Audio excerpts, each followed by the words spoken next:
ஊழல் வழக்குல ஒருத்தர் சிக்கி ஒரு கழுத்து நெரிக்கப்படுற அளவுக்கு வந்ததுன்னா உடனே அவர் பாஜகல சேர்ந்துடுறாரு. அது ஒரு வாஷிங் மிஷினா மாறிடுது அப்படிங்கிற குற்றச்சாட்டு எப்படி பாக்குறீங்க? அஜித் பவார் இது சுவேந்து அதிகாரியிலேருந்து எங்கெங்கெல்லாம் ரொம்ப அதிகமா இருக்குதோ அந்த இடத்துல பார்த்தோம்னா பாஜகவுல அவர் சேர்ந்துருவாரு, இல்ல கட்சி அந்த இருக்கிற கட்சி உடைப்பட்டு போயிடும். இந்த மாதிரி ப்ராசஸ் எப்படிமா? இது நீங்க ஊழல் குற்றச்சாட்டு சொல்லக்கூடிய நபர்கள், நீங்க வேற கட்சியில இருக்கிற தலைவர்கள் உங்ககிட்ட சேர்ந்தா அந்த வழக்கு காணாம போயிருது. இல்ல, வழக்கு காணாமல் போக வைக்கிறதுக்கு யாராலையும் முடியாது.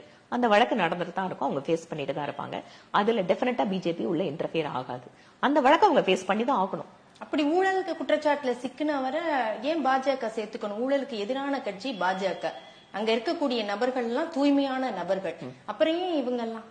அந்த ஊழல் செஞ்சவங்க எல்லாம் இல்லைங்க, நாங்க நல்லா திருந்தி வாழ்றோம், நாங்க நல்ல விதமான ஒரு அரசியல் செய்யணும்னு ஆசைப்படுறோம் அப்படின்னு வரும்போது பிஜேபி இல்ல பண்ணி வேண்டாம் நீ பண்ணிட்டேன்னு சொல்ல மாட்டோம். நீ நல்லபடியா மாறிட்டேன்னு சொல்றல்ல, வா எங்களோட சேர்ந்து நல்லபடியா இரு. இல்ல மேம், அப்படி திருந்துறவங்க எல்லாம் அதை எப்படி பாஜகவையே தேர்ந்தெடுக்கிறாங்க? எங்களுக்கு ஆச்சரியமா பாஜக சேர்றோம்னு எப்படி சேர்றாங்க ஏன்னு கேட்டா, மத்த எல்லா அரசியல் கட்சியிலுமே ஊழல் கட்சியா இருக்கு. இந்த நாட்டிலேயே ஊழல் இல்லாத கட்சியாக பாஜக தெரியறதுனால ஊழல் பண்ண வேண்டாம்னு முடிவெடுத்த உடனே நேரம் எங்க கிட்ட என்ன, அதனால சரி ஊழல் பண்ண மாட்டேன் நேர்மையா அரசியல் பண்ணுவோம்னு நினைக்கிறவங்களுக்கு ஒரே ஒரு கட்சி இந்த நாட்டுல இருக்குன்னா அது எங்க கட்சி மட்டும்தான். சரி, ஆனா இங்க ஊழல் டிஎம்கே ஃபைல்ஸ் அண்ணாமலை அவர்கள் முன்னாள் மாநில தலைவர் கூட வெளியிட்டாரு. அதுல எல்லாம் என்ன நடவடிக்கை எடுக்கப்பட்டது?